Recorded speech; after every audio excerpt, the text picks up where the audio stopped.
இந்த முதலாவது 21ஆம் வசனத்தில் கப்பர்நகூம் என்ற இடத்தில் தான் இயேசு கிறிஸ்து ஊழியம் செய்கிறார். கலிலேயா கடலோரத்தில் உள்ள கிராமமாக கருதப்படுகிறது. அது வடபகுதியில் உள்ளதாகவும் சொல்லப்படுகிறது. இயேசுவினுடைய ஊழியத்தின் அவருடைய வாழ்க்கை இந்த ஊழிய பாதையில் அநேக போதனைகளை அவர் ஜெப ஆலயத்தில் ஓய்வு நாட்களில் தான் செய்தார் என்று நாங்கள் வேதத்தில் பார்க்கிறோம். அவர் எங்கெல்லாம் ஒரு அந்த ஆராதனை எல்லாருக்காகவும் கொடுக்கப்படுகிறதோ அந்த இடத்தில் அவர் போகிறார். பொதுவான ஆராதனையில் தான் இயேசு பிரசங்கிக்கிறார். எல்லா மக்களும் வர முடியும். யூதர்கள், முழுமையான யூதர்கள், வேத பாரகர், எப்படியாக எல்லாருமே அந்த ஆராதனையில் கலந்து கொள்ள முடியும். அந்த ஓய்வு நாளில் நடக்கிற அந்த ஜெப ஆலயத்தில் நடக்கிற அந்த ஆராதனையில் எல்லோருமே பங்கு பெற்ற முடியும். அந்த நேரத்தில் தான் இயேசு போதிக்கிறவராக இருக்கிறார். இயேசுடைய போதனையை பார்த்தால் அவர் அதிகாரத்தோடு போதிக்கிறார். ஜனங்கள் ஆச்சரியப்படுகிறார்கள். என்னத்தை போதித்தார் என்று மார்க் எழுதவில்லை. ஆனால் அவருடைய போதனையில் வல்லமை இருக்கிறது. அதிகாரத்தோடு போதித்தார், தைரியத்தோடு போதித்தார் என்று இருக்கிறது. மற்ற வேத பாரகர்களை பார்க்கிலும் அவர்களுடைய வழக்கத்தின்படி ஒரு வசனத்தை வாசித்து விட்டு போகவில்லை. அவர் அந்த வசனத்தை சொல்லும் போது அந்த வசனத்தில், அந்த வார்த்தையில் கேட்கிறவர்களுக்கு அந்த வார்த்தையின் மூலமாக அவர்கள் இருதயம் குத்தப்படுகிறதா இருக்கிறது. அவர்களின் பாவங்களை அவர்கள் உணரக்கூடியதான வல்லமையை இந்த இயேசுனுடைய போதனையில் இருக்கிறது என்று நாங்கள் பார்க்கிறோம். வேதத்தில் சொல்லப்படுகிறது எபிரேயர் 4:12 தேவனுடைய வார்த்தையானது ஜீவனும் வல்லமையும் உள்ளதாயும் இருபுறமும் கருக்குள்ள எந்த பட்டயத்தாலும் கருக்கானதாயும் ஆத்துமாவையும் ஆவியையும் கணுக்களையும் ஊனையும் பிரிக்கத்தக்கதாக உருவ குத்துகிறதாயும் இருதயத்தின் நினைவுகளையும் யோசனைகளையும் வகையறுக்கிறதாயும் இருக்கிறது. அப்படியாக தேவனுடைய வார்த்தை அவர் பிரசங்கிக்கும் போது அந்த வார்த்தையான தேவனுக்குள்ளாக இருந்த அந்த பிரசங்கம் வரும்போது அந்த வார்த்தையில் வல்லமை உள்ளதாக இருக்கிறது. அந்த வார்த்தையில் அதிகாரம் இருக்கிறதா பார்க்கிறோம். அந்த வார்த்தையில் மனம் திரும்புதலை பார்க்கிறோம். இருதயம் குத்தப்படுகிறதை நாங்கள் பார்க்கிறோம். எந்த சூழ்நிலையிலும் அந்த போதனையை இயேசு கிறிஸ்து செய்யும் போது என்னத்தை அவர் அந்த வேதாகமத்திலிருந்து தான் அவர் எடுத்து பிரசங்கிக்கிறார். தன்னுடைய சுய செய்தியையோ தன்னுடைய தான் என்னத்தை நினைக்கிறார் என்பதையோ போதிக்காமல் வேதத்தை அவர் போதிக்கிறார். வேதத்தில் அந்த வார்த்தை மற்றவர்களை தாக்குகிறது. அந்த வார்த்தை ஊடாக மற்றவர்கள் ரட்சிக்கப்படுகிறார்கள்.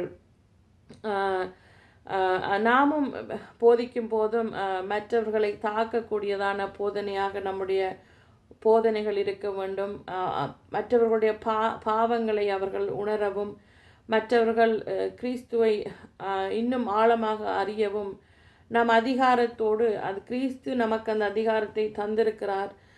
நாம் அவரால் புறக்கப்பட்டு அவரால் ரட்சிப்பை பெற்ற நமக்கு அந்த அந்த அதிகாரம் இருக்கிறது. நாம் பிரசங்கிக்கும் போது வல்லமையாய் நாம் பிரசங்கிக்கப்படும் வார்த்தைகளை எந்த பகுதிகளில் நாங்கள் வார்த்தையை கொடுத்தாலும் இந்த வார்த்தையில் வல்லமை இருக்க வேண்டும். அதே போல் இந்த ஜெப ஆலயத்தில் அடுத்ததாக நடக்கிற சம்பவம் ஒரு அசுத்த ஆவியை பிடித்த ஒரு மனுஷன் இருந்தான் என்று பார்க்கிறோம். அந்த மனுஷன் அசுத்த ஆவியினால் பிடிபட்டு அவனுக்கூடாக ஒரு அந்த பிசாசு கதைக்கிறதை பார்க்கிறோம். இயேசுவோடு அவன் கேட்கிறான், உமக்கும் எனக்கும் என்ன, எங்களை கெடுக்கவா வந்திருக்கிறீர் என்று அந்த வார்த்தைகளை இந்த மனிதனுக்குள் இருக்கும் சத்துரு பேசுகிறதை நாங்கள் பார்க்கிறோம். அதற்கு இயேசு இவனை விட்டு நீ புறப்படி, நீ பேசாமல் போய்விடு என்று இயேசு உடனடியாக அந்த அசுத்த ஆவியை துரத்துகிறதை நாங்கள் பார்க்கிறோம். அதற்கு உடனடியாக இயேசு சொன்ன வார்த்தைகள் மூலமாக இந்த நீ விட்டு புறப்படு, இவனை விட்டு புறப்படு, பேசாமல் இவனை விட்டு புறப்படு என்று சொல்லும்போது அந்த அசுத்த ஆவிகள் தேவனுடைய வார்த்தைக்கு, இயேசுடைய வார்த்தைக்கு கீழ்ப்படுகிறதாக இருக்கிறதை நாங்கள் பார்க்கிறோம். சகல அதிகாரமும் அவருக்கு உண்டு என்பதை அவர் கர்த்தத்துவம் உள்ளவர் என்பதை நாங்கள் பார்க்கிறோம். எல்லா அதிகாரத்துக்கும் உரியவர் என்பதை மார்க்கு எழுதுகிறதை நாங்கள் பார்க்கிறோம். அவர் பரிசுத்தம் உள்ளவர் என்பதையும் பிசாசு எடுத்து சொல்லுகிறான். பரிசுத்தம் உள்ளவர் நீர் யார் என்பதை நான் அறிவேன் என்றும் அவன் சொல்லுகிறான். இப்படியாக எல்லா அதிகாரத்தோடும் இயேசு பிசாசுகளை துரத்துகிறார் என்று பார்க்கிறோம். பிசாசுகளும் அவருடைய வார்த்தைக்கு கீழ்ப்படுகிறதை பார்க்கிறோம். நாமும் தேவனைப் போல பரிசுத்தப்பட்டால், தேவனைப் போல நாம் பாவங்களை விட்டு விலகினால் நாமும் இந்த பிசாசுகளை துரத்துகிற ஊழியங்களை நாமும் செய்ய முடியும். நம்மைக்குள் இருக்கும், நம்மை சூழ்ந்திருக்கிற, நம்மை பிடித்திருக்கிற பிசாசுகளோ, நம்மை சுற்றி இருக்கிறவர்களால் அவர்கள் பிசாசுகள் பிடித்தவர்களாக இருந்தாலும் அவர்களை, அந்த பிசாசுகளை துரத்துவதற்கு நமக்கு தேவன் அதிகாரத்தை தந்திருக்கிறார். இந்த அதிகாரத்தை பயன்படுத்துவதற்கு நாம் பரிசுத்தம் உள்ளவர்களாக இருக்க வேண்டும், நீதி உள்ளவர்களாக இருக்க வேண்டும். நாம் பரிசுத்தமாக இருந்தால் பிசாசுகள் நம்மை நெருங்குவதற்கு நாம் இடம் கொடுக்க மாட்டோம். பரிசுத்தம் இல்லாமல் நாம் எதையுமே, தேவனுடைய ஊழியத்தையோ அவருடைய ராஜ்யத்துக்காகவோ நாங்கள் நிற்க முடியாது. அதே போல் நம் பாவத்தை அறிக்கை செய்ய வேண்டும். நாம் பாவத்தில் விழுவோம்,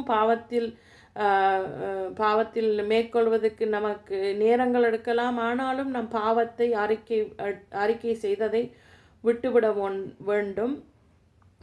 நமக்கும் இயேசுவின் நாமத்தினால் அந்த அதிகாரம் உண்டு. நம் பிசாசுகளை துரத்துவதற்கும் அவருடைய நாமத்தை நாம் பயன்படுத்த முடியும். அவருடைய நாமத்தில் வல்லமை உண்டு என்பதை நாம் அறிந்து கொள்ள வேண்டும். இன்றைய நாட்களில் நமக்கு இயேசு சரீரமாக இல்லை. நமக்கு உள்ளதெல்லாம் அவருடைய ஆவியான அவருடைய நாமம் மட்டுமே. அந்த நாமத்தை நாம் சொல்லும்போது நமக்கு சூழ்ந்து இருக்கிற பிரச்சனைகள், நம்மை சுற்றி இருக்கிற பிசாசின் தந்திரங்கள் எல்லாவற்றையும் நாங்கள் முறியடிக்க முடியும். நாம் இயேசுனுடைய அவருடைய நாமத்தை நாங்கள் பயன்படுத்தினோம் என்றால். அதே போல் இயேசு அதிகாரத்தினால் பிசாசுகளை துரத்தினார். எந்த ஒரு செரமோனியான, எந்த ஒரு கலையாட்டமோ, எந்த ஒரு தண்ணியை பயன்படுத்தியோ எண்ணெயை பயன்படுத்தியோ அவர் பிசாசுகளை துரத்தவில்லை. வெறும் வார்த்தையினால், அவருடைய வாயிலிருந்து புறப்படுகிற வார்த்தையை பயன்படுத்தியே அவர் பிசாசுகளை துரத்தினார். நீ பேசாமல் அவனை விட்டு போ என்று சொன்ன உடனே அந்த பிசாசுகள் கீழ்ப்படிந்ததை பார்க்கிறோம். அந்த அதிகாரம் நமக்கும் இருக்க வேண்டும். நம் வார்த்தையை கொண்டு தான் நம் பிசாசுகளை துரத்த முடியும். நம் வேதத்தில் உள்ள வார்த்தைகள், வாக்குத்தத்தம் உள்ள வார்த்தைகளை நாம் பயன்படுத்தி நாம் பிசாசுகளை துரத்த முடியும். அந்த வார்த்தையில் அதிகாரம் இருக்கிற, அந்த வார்த்தையில் வல்லமை இருக்கிறது என்பதை நாங்கள் அறிய வேண்டும். இந்த ஒரு நடிப்பையும் தேவன் செய்யவில்லை. அவருடைய ஊழியத்தில் அவர் உடனடியாக மனிதர்களை விடுவிக்கிறார் என்பதை நாங்கள் பார்க்கிறோம். அந்த விடுதலையை அவர் தாமதிக்காமல் கொடுக்கிறார். அந்த மனிதனை பார்த்த உடனே அவர் விடுதலையை கொடுக்கிறார் என்று நாங்கள் பார்க்கிறோம். அவர் இயேசு நேரத்தை வீணாக்கவில்லை. தன்னுடைய ஊழியத்தில் மார்க் எழுதுகிற பிரகாரம் அவருடைய ஊழியத்தில் உடனடியாகத்தான் சம்பவங்களை நடப்பிக்கிறார். அவருடைய ஊழியம் எப்படியாக ஒரு ஃபாஸ்டாக போகிறது என்பதை மார்க் எழுதுகிறார்.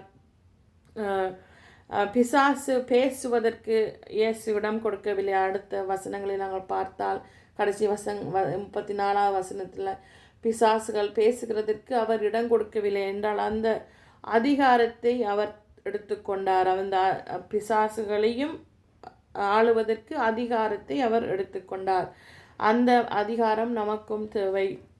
நம்முடைய ஊழிய வாழ்க்கைக்கு பிசாசுகளை துரத்துவதற்கு, பிசாசுகளின் பிடியிலிருந்து மக்களை விடுவிப்பதற்கு நமக்கு அந்த அதிகாரம் தேவை. நாம் சிலர் போதகர்கள், சில ஊழியர்கள் செய்கிற மாலத்தை நாங்கள் இன்டர்நெட் மூலமாகவோ சபைகளிலோ நாங்கள் பார்க்கிறோம். அவர்கள் ஏதோ ஒரு நடிப்பாக ஏதோ ஒரு வித்தைகள் எல்லாம் செய்து பிசாசுகளை துரத்த முன்படுவார்கள். அந்த நடிப்புகளை நாங்கள் பார்த்து நாம் அந்த பிசாசை துரத்துகிற ஊழியத்திலே நமக்கு ஒரு ஆர்வம் இருக்கா, டெலிவரன்ஸ் மினிஸ்ட்ரியில் நாம் அதை செய்தால் இது ஒரு போலியானது என்று நாம் கருதி விடுவோம். ஆனால் பிசாசுகளை துரத்துவதற்கும் தேவனுடைய அதிகாரம் நமக்கு இருக்கிறது. இயேசுடைய நாமத்தை கொண்டு நாம் பிசாசுகளை துரத்த முடியும். அதுவும் உடனடியாக இயேசு துரத்துகிறார் என்பதை பார்க்கிறோம். அந்த நாமத்தில் வல்லமை உண்டு என்பதை நாம் அறிந்து கொள்ள வேண்டும். நாம் அந்த போலியான கிறிஸ்தவ டெலிவரன்ஸ் ஊழியங்களை பார்த்து நாம் தயங்காமல் இதிலும் தேவன் கிரியை செய்கிறவராயிருக்கிறார் என்பதை நாம் பார்க்க வேண்டும். சிலர் அதை தாமதித்து போடுவார்கள். ஆனாலும் நமக்கு ஏதோ ஒரு உதவி தேவை என்றால் நாம் அந்த உதவியை இயேசுவின் நாமத்தினால் நாம் அதை பெற்றுக்கொள்ள முடியும். இந்த ஊழியத்தை இயேசு செய்யும் போதும் ஜனங்கள் ஆச்சரியப்பட்டார்கள். அவர்கள் தொடர்ந்து பேசிக்கொண்டார்கள். எந்த அதிகாரத்தோடு இவர் பேசுகிறார், எந்த அதிகாரத்தோடு இவர் பிசாசுகளை துரத்துகிறார் என்று அவர்கள் பேசும்போது அங்கே அவருடைய கீர்த்தியும் புகழும் அங்கு வளர்க்கப்படுகிறதை நாங்கள் காண்கிறோம். அந்த கப்பர்நகூம் கலிலேயா நாடெங்கும் அவருடைய கீர்த்தி பரவினது என்பதையும் நாங்கள் பார்க்கிறோம். நானும் சொன்னது போல நமக்கும் அந்த அதிகாரத்தை உண்டு. பிசாசுகளை துரத்துவதற்கு நம் இயேசுவின் நாமத்தை கொண்டு அந்த அதிகாரத்தை நாம் எடுக்க வேண்டும், விசுவாசிக்க வேண்டும், பாவ மன்னிப்பை பெற்றுக்கொள்ள வேண்டும். இயேசுவினால் கூடாத காரியம் ஒன்றும் இல்லை என்று நாம் விசுவாசிக்க வேண்டும். அவரால் எல்லாம் ஆகும். அவர் எல்லா அதிகாரத்தையும் அவருக்கு கொடுத்திருக்கிறார் என்பதை நாம் அறிய வேண்டும். அதன் பின் இயேசு புறப்பட்டு சிமியோன் அந்திரேயா என்பவர்களின் வீட்டிற்கு பிரவேசிக்கிறார். அங்கு விருந்துக்கு பிரவேசிக்கிறார். ஆனால் அங்கு இருந்த சிமியோனின் மாமியார் அவர் ஜுரமாயிருந்தார் என்பதை பார்க்கிறோம். கடும் காய்ச்சலாக இருந்திருப்பார் என்பதை நாங்கள் பார்க்கிறோம். எழும்ப முடியாமல் படுக்கையில் இருந்திருக்கிறார். இதையும் அவர்கள் போய் இயேசுவிடம் சொல்லுகிறார்கள். சிமியோனும் அந்திரேயாவும் போய் இயேசுவிடம் இதை சொல்லுகிறார்கள். ஏனென்றால் அவர்கள் கண்டிருக்கிறார்கள், இயேசு செய்த உடனடியான அற்புதத்தை கண்டிருக்கிறார்கள், விடுதலையாக்கினதை கண்டிருக்கிறார்கள், சுகத்தை கொடுத்ததை கண்டிருக்கிறார்கள். அப்படியாக அவர்களும் சிமியோனின் மாமியாருக்கு சுகம் கிடைக்கும் என்ற அந்த நோக்கத்தோடு இயேசுவிடம் சொல்லுகிறார்கள். அப்படியாக இயேசு அங்கு போய் அவர் கையை நீட்டி அவருடைய கையை பிடித்து அவளை தூக்கிவிட்டார். உடனே யுரம் நீங்கிற்று என்று நாங்கள் பார்க்கிறோம். உடனடியான சுகத்தை இந்த மாமியார், சிமியோனின் மாமியார் பெற்றுக்கொள்கிறதையும் இது பார்க்கிறோம். இது ஹீலிங், அதாவது சுகமளிக்கும் வரத்தை இங்கே நாங்கள் பார்க்கிறோம். சுகத்தை இயேசு உடனடியாக கொடுக்கிறார். உடனடியான சுகம் அந்த மாமியாருக்கு கிடைக்கிறது. அதன் பிறகு அவள் என்ன செய்கிறார், அவருக்கு பணிவிடை செய்கிறார் என்பதை பார்க்கிறோம். நன்றி உணர்வுள்ளவளாக மாறுகிறாள் என்பதை பார்க்கிறோம். ஏனென் நமக்கும் அப்படியான காரியங்களை தேவன் செய்திருக்கிறார். நம்முடைய வாழ்க்கையில் அவர் இன்னும் செய்யக்கூடுமானவராயிருக்கிறார். நமக்கும் உடனடியான சுகத்தை தேவன் தர வாஞ்சிக்கிறார். தேவன் அதை செய்வார். அவருக்கு அந்த அதிகாரம் இருக்கிறது. அப்படி நாம் அந்த சுகத்தை ஒருவேளை நம்முடைய வாழ்க்கையில் உடனடியான சுகத்தை நாம் பெற்றுக்கொண்டால் நாம் நன்றி உணர்வுள்ளவர்களாக மாற வேண்டும். நன்றியோடு அவரை நாம் துதிக்க வேண்டும், அவருக்கு சேவை செய்ய வேண்டும், உபசரிக்கிற வேண்டும். அதாவது நாம் சரீர பிரகாரமான தேவனை நாம் உபசரிக்க முடியாது. ஆனாலும் நாம் மற்றவர்களை தேவனால் நடத்தப்படுகிறவர்களை நாம் உபசரிக்க முடியும். தேவனுக்கு நாம் நன்றி சொல்ல முடியும். நமக்கு கிடைத்த சுகம் தேவனால் வந்தது என்று நாம் அவரை பணிந்து கொள்ள வேண்டும். அவருக்கு நாங்கள் பணிவிடை செய்ய வேண்டும். பணிவிடை என்றால் நாம் அவரை சேவிப்பது, நம்முடைய வாழ்க்கையை அர்ப்பணம் செய்வது, நம் வாழ்க்கையை அர்ப்பணித்து நம் இயேசுவுக்காக வாழத் தொடங்குவது, இப்படியான பணிவிடைகளை நாம் செய்ய முடியும். நாம் தேவன் நமக்கு எப்பொழுதுமே நன்மை செய்கிறவராயிருக்கிறார். நம்மை அவர் சோதிக்கிறவர் அல்ல என்றதை நாங்கள் உணர்ந்து கொள்ள வேண்டும். நமக்கு வருகிற வியாதியோ போராட்டங்களோ பிசாசின் தந்திரங்களோ நமக்கு என்னத்தை கற்றுக்கொள்கிறென்றால் நாம் தேவனிடம் நாம் போக வேண்டும். முதலாவது நாம் எந்த பிரச்சனை நமக்கு வந்தாலும் நாம் தேவனிடம் முதலாவது போக வேண்டும். அதே போல நாம் விசுவாசிக்க வேண்டும். தேவனால் முடியும், இதை அவர் எனக்கு சந்திப்பார், இதை அவர் செய்து முடிப்பார். அதே போல நாம் மனம் திரும்பி ஜெபிக்க வேண்டும். நாம் அதை எல்லாம் செய்யும் போது நமக்கு தேவன் அற்புதம் செய்கிறவராயிருக்கிறார். நம் தேவன் அற்புதத்தின் தேவன் என்பதை நாம் இதனூடாக பார்க்கிறோம். அதன் பிறகு தொடர்ச்சியாக சாயங்காலம் ஆயிற்று. சூரியன் அஸ்தமித்த போது சகல பிணியாளிகளையும் பிசாசு பிடித்தவர்களையும் அவரிடத்தில் கொண்டு வந்தார்கள் என்று பார்க்கிறோம். அப்படி என்றால் அவர்கள் இந்த இயேசுவின் இந்த ஓய்வு நாளில் அவர் காலமை தொடங்கி இரவு முழுவதும் அவருடைய ஊழியத்தை செய்தார் என்று நாங்கள் பார்க்கிறோம். ஓய்வு நாளில் இருக்கிற சட்டத்திட்டங்களை இயேசு உடைத்தார். அந்த சட்டத்திட்டங்களுக்கு அந்த சட்டத்திட்டங்களை அவர் பெரிதாக்காமல் தேவைகளை சந்தித்தார். மனிதர்களுடைய தேவைகள் எதுவாக இருந்ததோ அதை அவர் உடனடியாக சந்தித்தார். ஓய்வு நாளில் செய்யக்கூடாதவைகளை செய்தார். பாவங்களில் இருந்தவர்களை விடுவித்தார். பிசாசின் பிடியில் இருந்தவர்களை விடுவித்தார். இயேசு மக்களின் தேவைக்காக தன்னுடைய தேவையை மாற்றினார் என்று பார்க்கிறோம். தன்னுடைய அங்கு அந்த சிமியோனின் வீட்டில் அவர் உணவு உண்டு கொண்டிருந்திருப்பார். அந்த நேரத்தில் அந்த வீட்டிற்கு முன்னாக அநேகர் வந்தார்கள். பிசாசுகளை பிடித்தவர்களையும் பிணியாளிகளையும் அவர்கள் கொண்டு வந்தார்கள். எல்லாரும் வீட்டு வாசலுக்கு முன்பாக கூடி வந்தார்கள். அப்படியாக இயேசுவுக்கு ஒரு தனி நேரம் இருக்கவில்லை. அவர் தனியாக ஓய்ந்திருக்கவும் உணவு உண்பதற்கும் நேரம் இருக்கவில்லை. ஏனென்றால் அவர் மக்கள் மீது காட்டின அந்த அன்பு, மக்களுடைய தேவைகளை சந்திக்க வேண்டியதற்கு அவர் தன்னுடைய சௌகரியத்தை, தன்னுடைய அந்த இளைப்பாறுதலை, தன்னுடைய அதாவது ஃப்ரீயான நேரத்தை அவர் மனிதர்களுக்காக விட்டு கொடுத்தார். இன்றைய ஊழியர்களைப் போல அப்பாயின்மெண்ட் கொடுத்து தான் மற்ற ஒரு பாஸ்டரையோ ஒரு ஊழியரையோ சந்திக்க வேண்டியதாக இல்லை.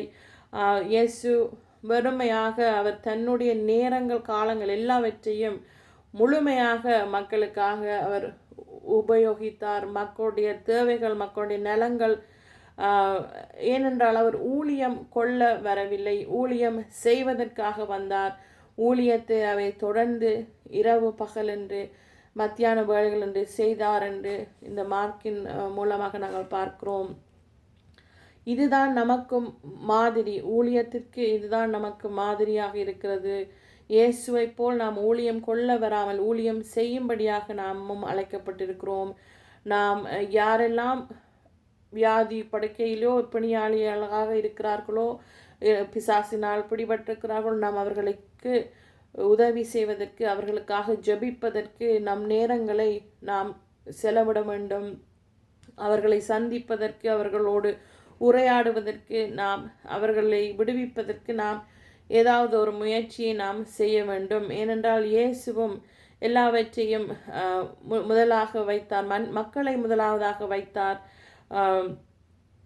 எந்த ஒரு நேரமும் அவர் தனக்காக செலவிடவில்லை. அதே போல் அவருடைய மற்றவர்கள் சுகத்தை மட்டும் பெறாமல் ரட்சிப்பை பெறவும் அவர் ஜெப ஆலயத்தில் அவர் பிரசங்கித்தார் என்பதை பார்க்கிறோம். எல்லா விதமான தேவைகளையும் இயேசு சந்தித்தார். ஆவிக்குரிய தேவையை சந்தித்தார், சரீர தேவையை சந்தித்தார், உடல் ரீதியான தேவையை சந்தித்தார். அதே போல் சிந்தை ரீதியான போராட்டங்களையும் அவர் சந்தித்தார் என்பதை நாங்கள் பார்க்கிறோம். இயேசு அப்படியாக நாமும் ஆரோக்கியம் அடைவதற்கு, நாமும் முழு மனிதனாக மாற்றப்படுவதற்கு அவர் விரும்புகிறவராயிருக்கிறார். நமக்கு சுகத்தை, பலத்தை, ஆரோக்கியத்தை, அதே போல முழுமையான ரட்சிப்பை நாம் அடைய வேண்டும் என்பதுதான் நம் தேவன் விரும்புகிறவராயிருக்கிறார். நாம் ஒருபோதும் நினைக்கக்கூடாது, ஏன் இந்த சோதனை எனக்கு வருகிறது, ஏன் இந்த வியாதி எனக்கு வருகிறது, ஏன் இந்த பிசாசுகள் என்னை துரத்துகிறது, இப்படியாக நாம் நினைக்கக்கூடாது. என்றால் நம்முடைய தேவன் நமக்கு எல்லாவற்றையும் நன்மை செய்ய போதுமானவராயிருக்கிறார். தேவன் அதை உடனடியாக சந்திக்க போதுமானவராயிருக்கிறார். அதுதான் உண்மையான ஊழியம். இந்த ஊழியத்தில் இருந்து, தேவனுடைய ஊழியத்திலிருந்து தான் நாமும் ஊழியம் செய்ய நாம் கற்றுக்கொள்ள வேண்டும். இப்படியாக தேவன் மனிதர்களை முன்வைத்தார், மனிதர்களுடைய தேவைகளை முன்வைத்தார். நாம் ஊழியர்களாக இருக்கிற போது இன்றைய நாட்களில் சபைகளை கட்டுகிறார்கள், சபைகளின் ஆராதனைக்கு ஒரு நேரத்தை ஒதுக்குகிறார்கள். ஆனால் சபைக்கு மனிதர்கள் வர வேண்டும், அவர்கள் காணிக்கைகள் போட வேண்டும், அதாவது ஊழியர்களுடைய தேவையை சந்திக்க வேண்டும், அவர்களை உபசரிக்க வேண்டும் என்றெல்லாம் அவர்கள் போதிப்பார்கள். ஆனால் அவர்கள் ஒரு விசுவாசியுடைய தேவையை உடனடியாக சந்திப்பதில்லை. அவர்கள் விசுவாசி பிசாசினால் பிடிபட்டிருந்தால், வியாதினால் பிடிபட்டிருந்தால், நாங்கள் உங்களுக்காக ஜெபிக்கிறோம் என்று அவர்கள் அந்த நேரத்தில் சொல்லிவிட்டு அவர்கள் அந்த உடனடியான சுகத்தை அந்த நேரத்தில் அந்த ஊழியத்தை செய்வதை தாமதிக்கிறார்கள். ஏனென்றால் அவர்களுக்கு அந்த தியாக அன்பு இல்லை. அவர்கள் தங்களுடைய சுயநலத்தினால் ஊழியத்தை செய்கிறார்கள். சுயநலம் இருந்தால் நாம் இயேசுவை போல நாம் ஊழியம் செய்ய முடியாது. இயேசு மக்களுக்காகத்தான் அவர் ஊழியம் செய்தார், மக்களுடைய நலனுக்காக ஊழியம் செய்தார். பிசாசுகளால் பிடிபட்டவர்களை அவர் துரத்த விரும்பினார். இப்படியாக நாங்கள் சபைகளில் பார்க்கிறோம், அநேகர் இன்னும் வியாதி படுக்கையில் இருக்கிறார்கள், அநேகர் இன்னும் சத்தியத்தை தெளிவாக அறியாதவர்கள் இருக்கிறார்கள். நல்ல போதனைகள் அவர்களுக்கு கொடுக்கப்படுவதில்லை. நல்ல டெலிவரன்ஸ் மினிஸ்ட்ரி விசுவாசிகளுக்கு கிடைக்கப்படுவதில்லை. ஆனாலும் ஊழியம் அவர்கள் செய்கிறார்கள். தொடர்ந்து வழக்கத்தின் போல வேத பாரகர்களைப் போல ஒரு வசனத்தை எடுத்து பிரசங்கம், ஒரு வசனத்தை எடுத்து ஆராதனை, இப்படியாக நம்முடைய சபை வாழ்க்கை போய்கொண்டிருக்கிறது. நாம் அப்படி இருக்காதபடி நம்முடைய ஊழியத்தில் தியாக அன்பை நாம் காட்ட வேண்டும். தியாகத்தின் மூலமாக நாம் மற்றவர்களை ஆதாயப்படுத்த முடியும். அவர்களுக்கு ஏதாவது ஒன்றை தேவன் கொடுத்ததை நாம் கொடுக்க வேண்டும். நம் தியாகத்தோடு ஒடுக்கப்பட்டவர்கள், துன்பப்பட்டவர்கள், கைவிடப்பட்டவர்கள், சத்தியத்தை அறியாதவர்கள், எந்த தேவையாக இருந்தாலும் அதை நாம் சந்திக்க வேண்டும். அவர்களுடைய தேவைகளை நாம் சந்தித்தால்தான் நாம் ஊழியம் செய்கிறோம். தேவன் அப்படியாக தன்னுடைய தனிப்பட்ட ஓய்வு நேரம், இளைப்பாறுதல் எல்லாவற்றையும் தியாகம் செய்தார். நாமும் அப்படியாக தியாகம் செய்ய வேண்டும். தேவையுள்ளவர்களை கண்டடைய வேண்டும். அவர்களுடைய அவர்களிடம் நாம் கேட்க வேண்டும், எது உங்களுக்கு தேவை. சில வேளை மற்ற விசுவாசிகளுக்கே தெரியாது, தங்களுக்கு எது தேவை என்று தெரியாது. அவர்கள் ஒருவரிடம் போய் ஓப்பனாக பேச முடியாத நிலைமைகள் இருப்பார்கள். என்றால் அவர்களுக்கு ஒரு தயக்கம், இவர்கள் எங்களுக்காக ஜெபிப்பார்களா, இவர்கள் எங்களுக்கு உதவி செய்வார்களா என்ற ஒரு தயக்கங்கள் இருக்கலாம். ஆனாலும் நாம் எங்கள் வாழ்க்கை மூலமாக நாம் இயேசுவை மற்றவர்களுக்கு கொடுக்க வேண்டும். ஏனென்றால் நாம் இயேசுவை பெற்று கொண்டிருக்கிறோம். நாம் தாமதிக்காமல் அந்த சேவையை நாம் செய்து கொண்டிருக்க வேண்டும். அப்படி என்றால் தான் நாம் தேவனுடைய ஊழியர்களாக இருப்போம். ஆமேன்.